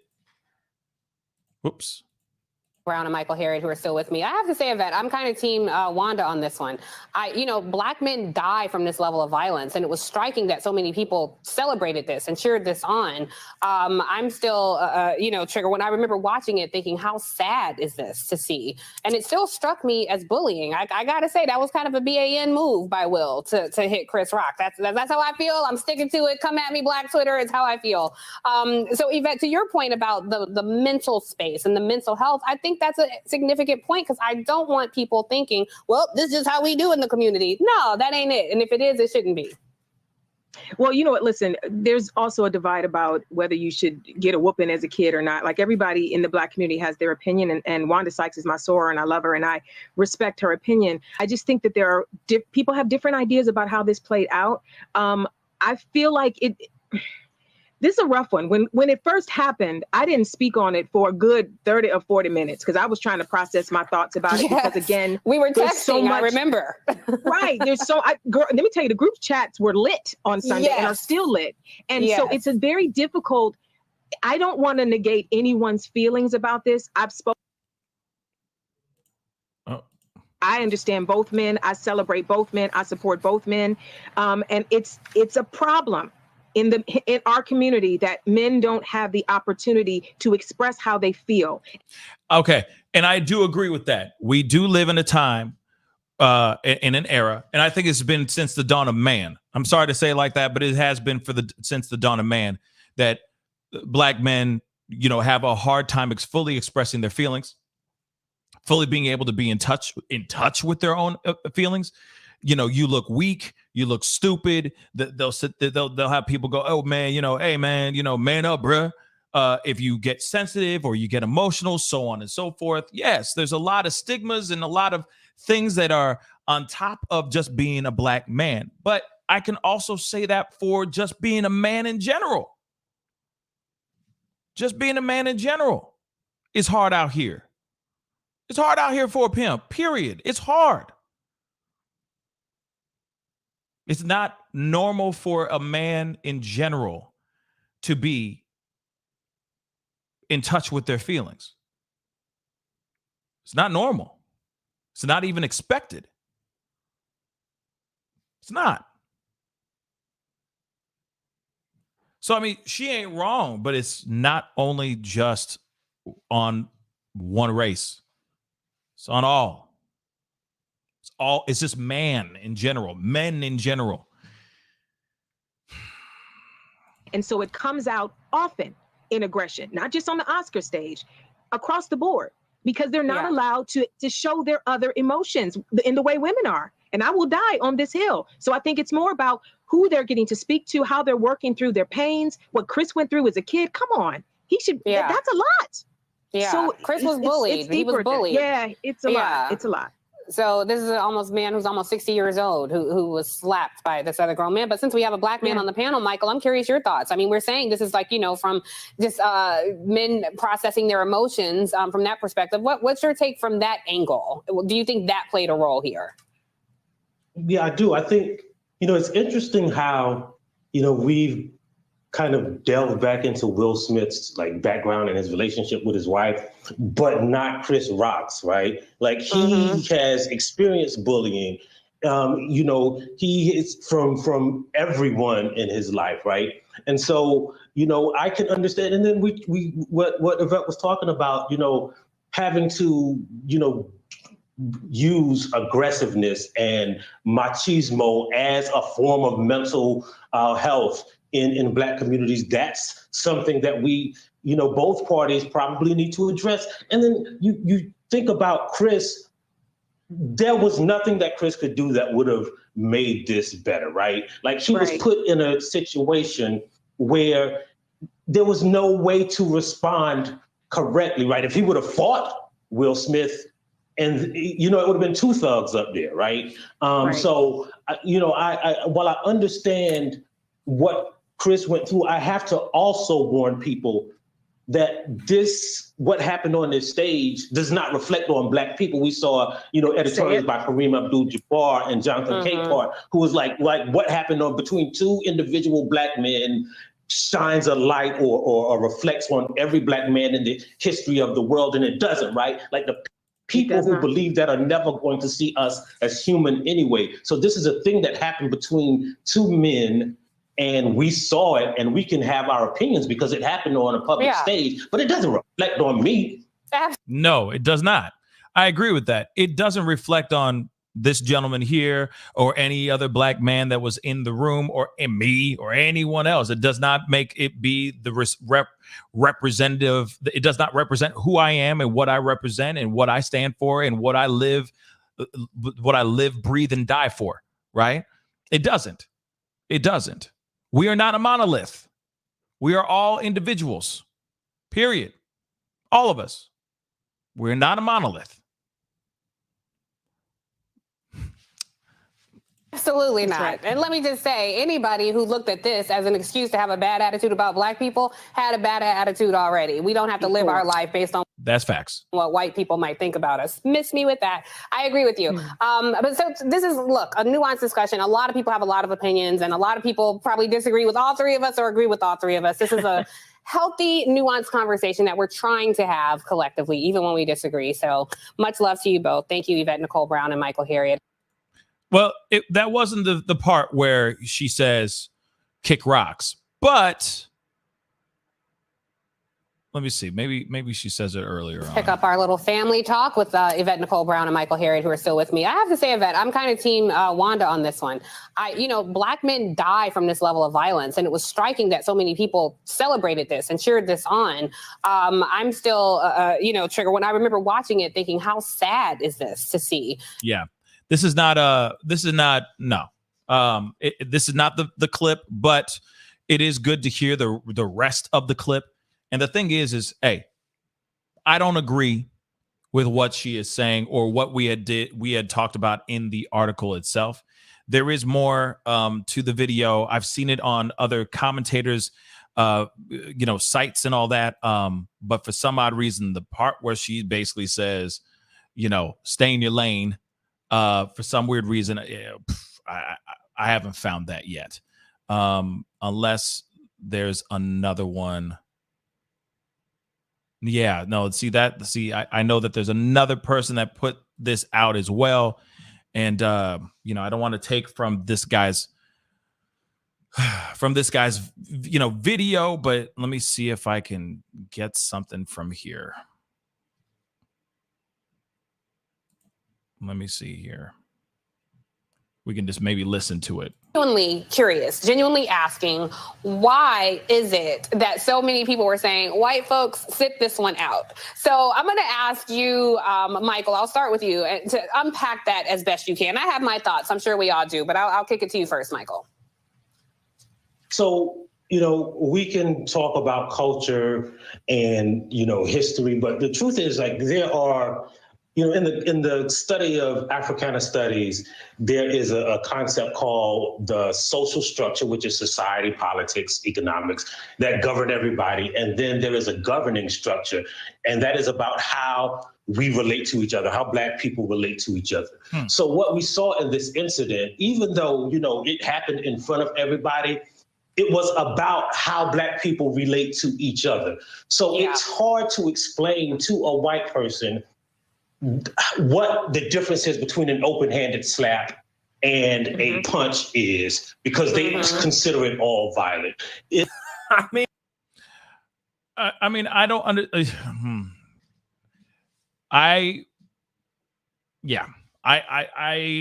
Of course I can't play this whole video because it's somebody else's video, and I don't feel right playing this.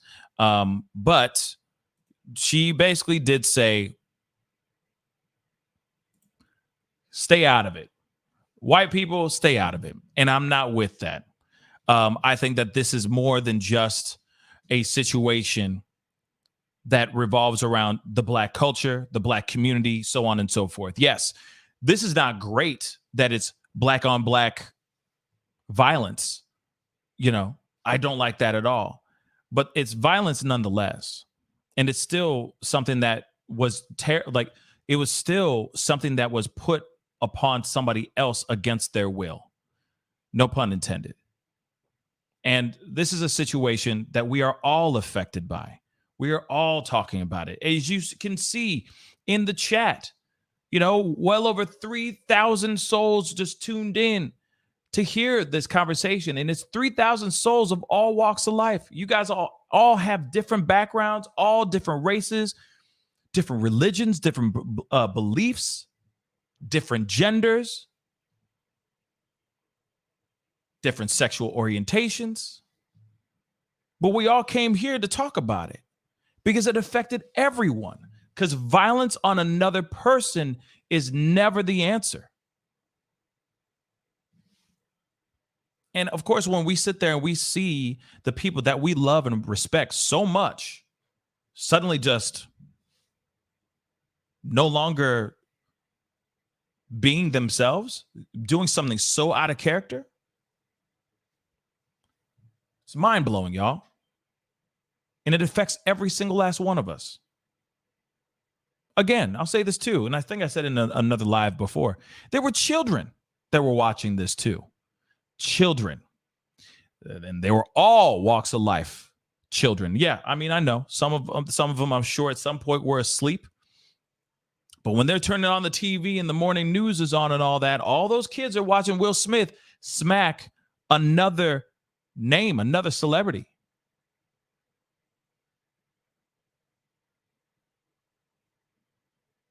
It's never the answer, y'all. I am sure. Thank you so much for the $10 super chat. Again, preach, brother, preach, you beast. Hit him up. Thank you so much. I appreciate it. This is beyond a race thing. This is beyond that. This is a human condition thing.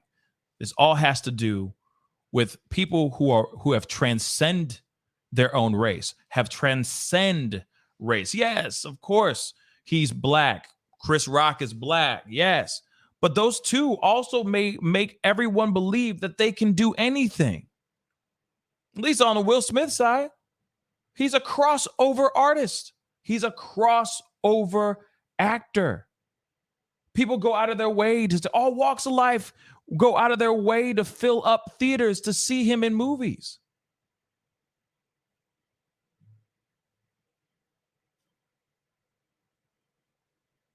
Like I said, he's the Black Tom Cruise.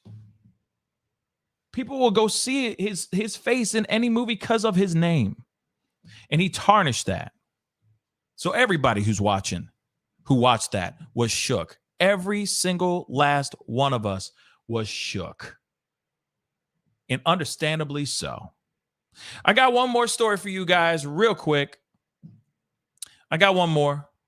Where is it? Where is it, dagnabbit? Where is it? Let me see if I have it, yeah. Where'd it go? Okay, I got a couple ridiculous ones for you, but one in particular we got to talk about.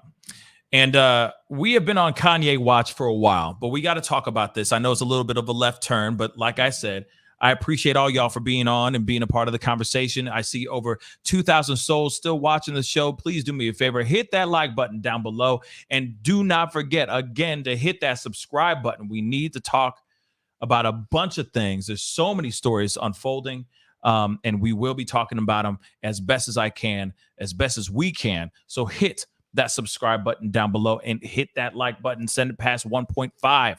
That would really, really mean a lot. But we need to talk about Kanye. And then I got a funny little random story I wanted to share with y'all, that I wanted to put up because it's just the most ridiculous story I've heard in a very, very, very, very long time.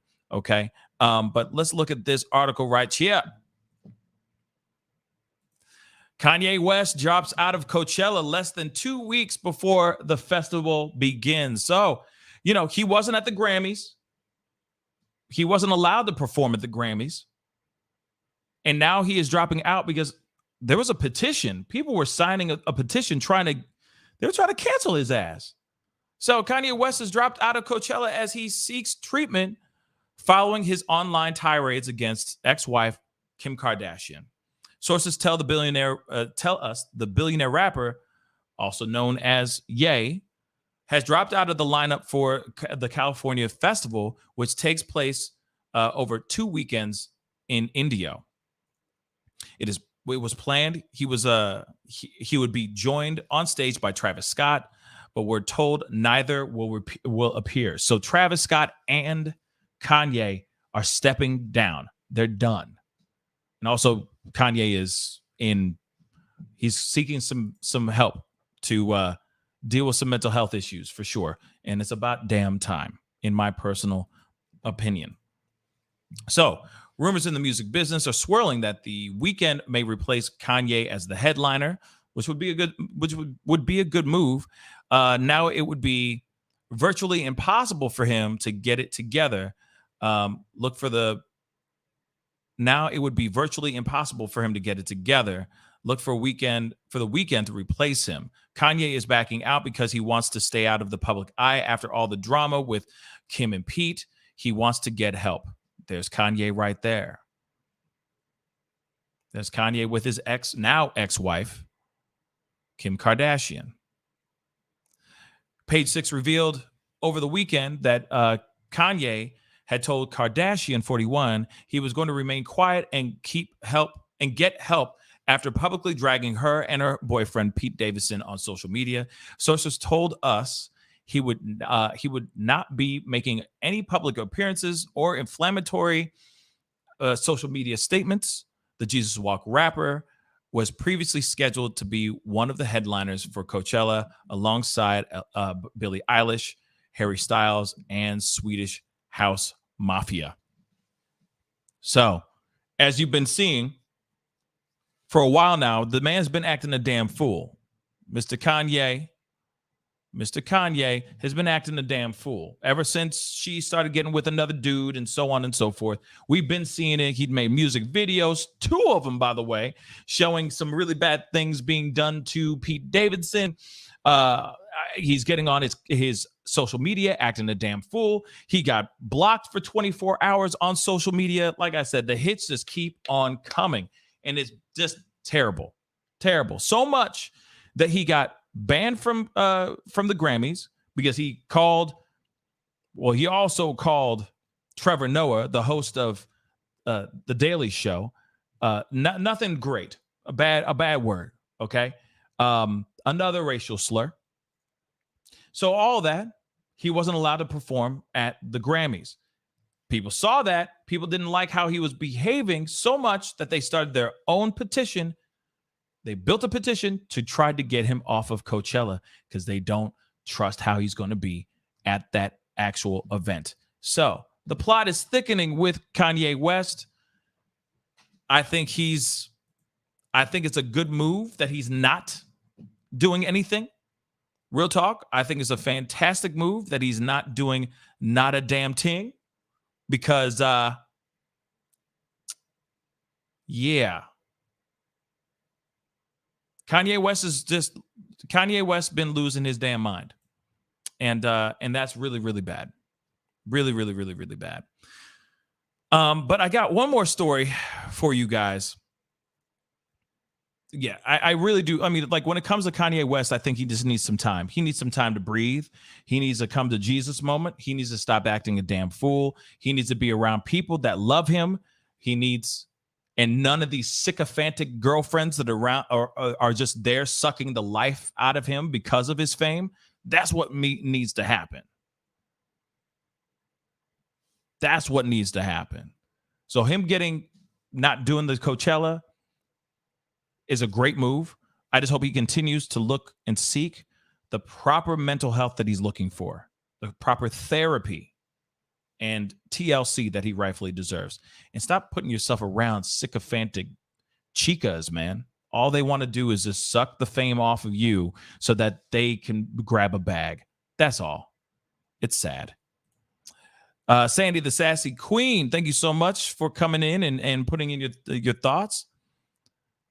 I think that his lawyers most likely sat him down and explained that he would lose any chance of visiting his kids. That's actually a very good point too. I'm sure that they were like, yo, you need to go somewhere, sit down, find Jesus. You already know where Jesus is. You just need to go find him again and sit down and tranquilo and chill the F out. That's what you need to do right now. Chill the F out, my brother. And take a break and quit running after all these scallywags. Real talk. They're nothing but scallywags. They don't care about you. They don't care about your kids. They don't care about your art. They don't care about what you've been building for the past 20, 30 years. They only care about the bag and your stardom. That's it. So relinquish yourself from that BS. Okay? Relieve yourself. Okay? All right. Moving on. I got another one. This one is last story, but I thought it was pretty damn funny. So,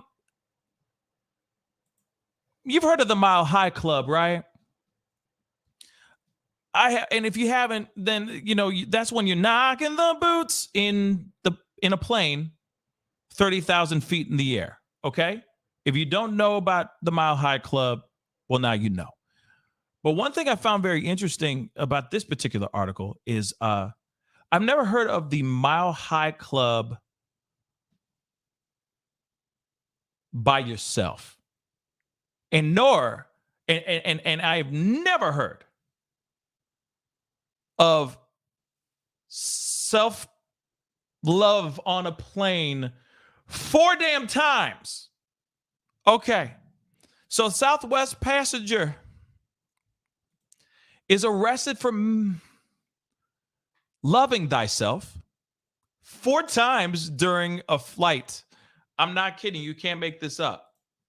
This is real. How do you do it 4 times? That's a whole lot of, you know what I'm saying? That's a lot of lubrication. That's a lot of Jergens. See what I did there? That's a lot of Jergens. Okay. So a man on a Southwest Airlines flight from Seattle to Phoenix is facing federal charges for pulling down his pants and fiddling about at least 4 times in front of a female passenger, beginning shortly after takeoff. There's a pun in there somewhere. I know it. According to a criminal complaint first obtained by the Daily Beast, which is the article I'm reading right here, Antonio Sherrod McGarity, something like that. Yeah, he did. Yeah, Devin S. He done, the Jergens. Sorry. This is not good, period. But 4 times? How do you do it 4? Man. He had a lot backed up. That's all I'm going to say.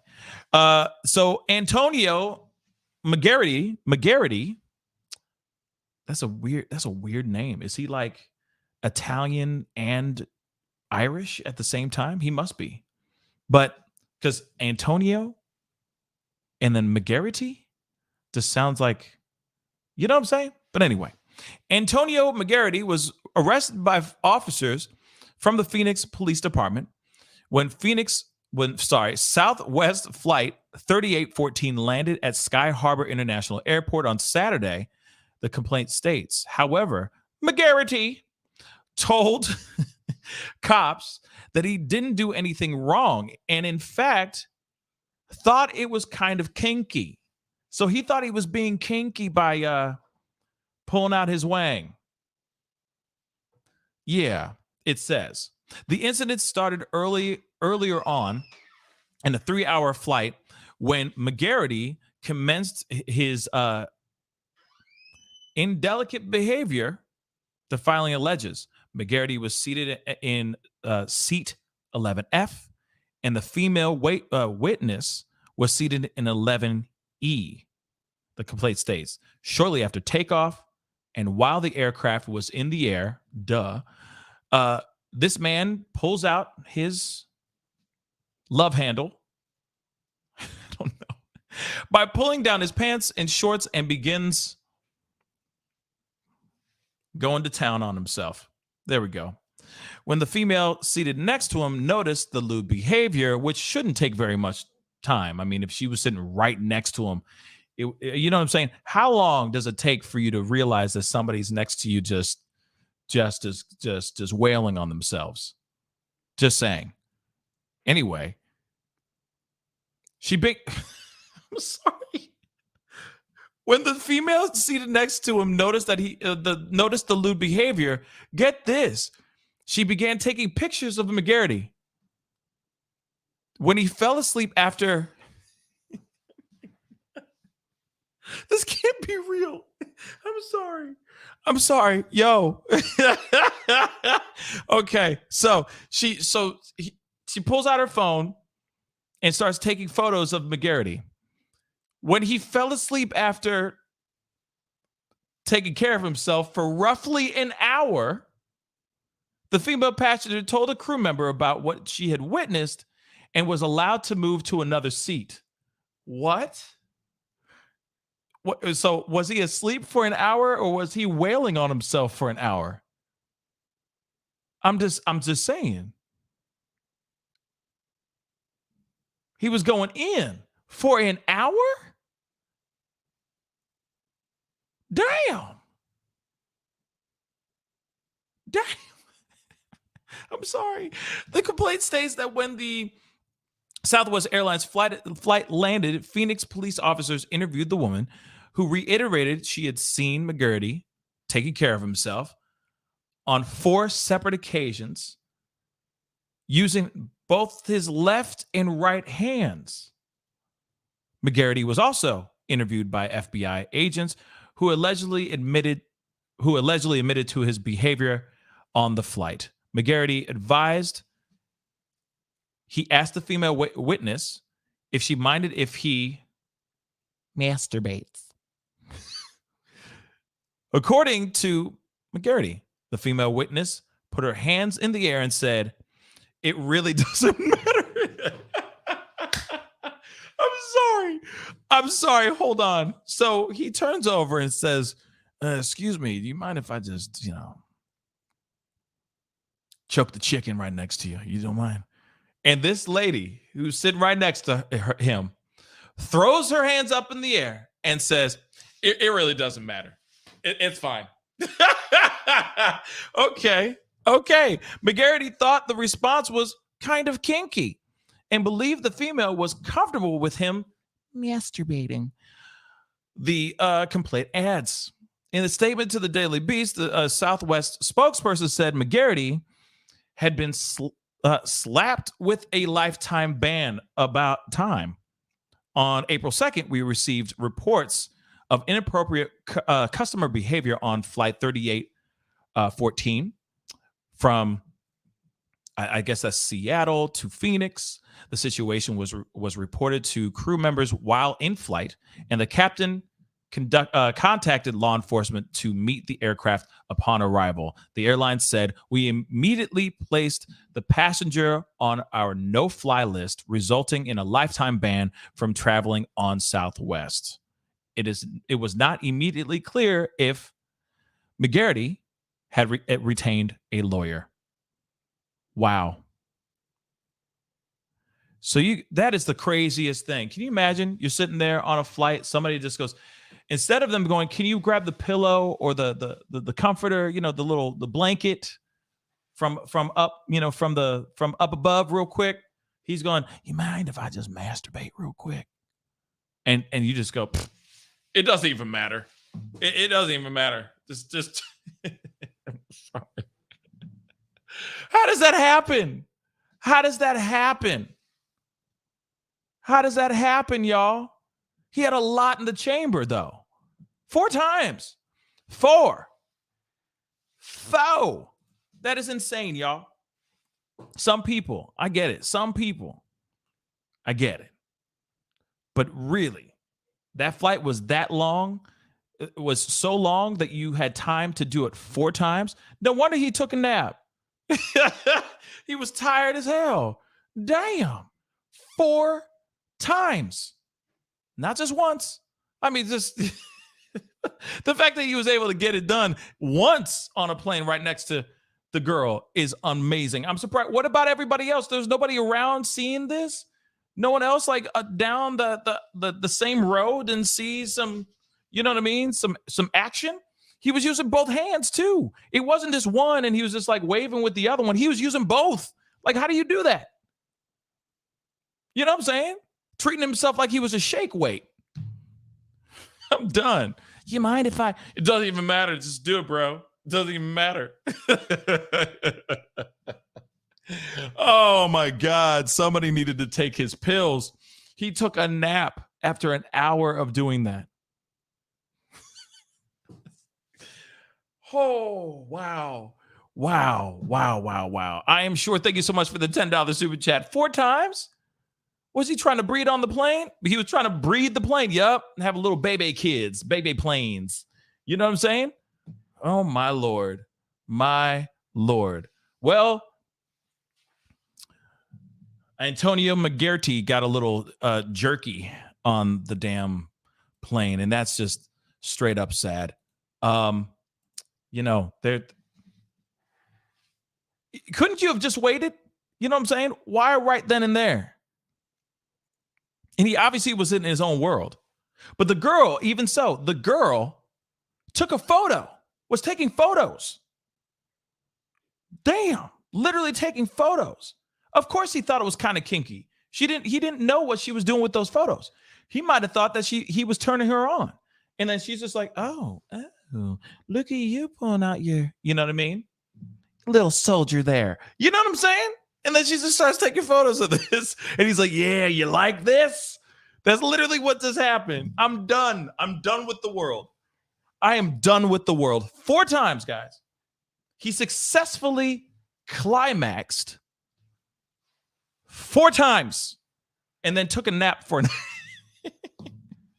thinking everything's fine because she was taking photos. She wasn't offended. She was impressed.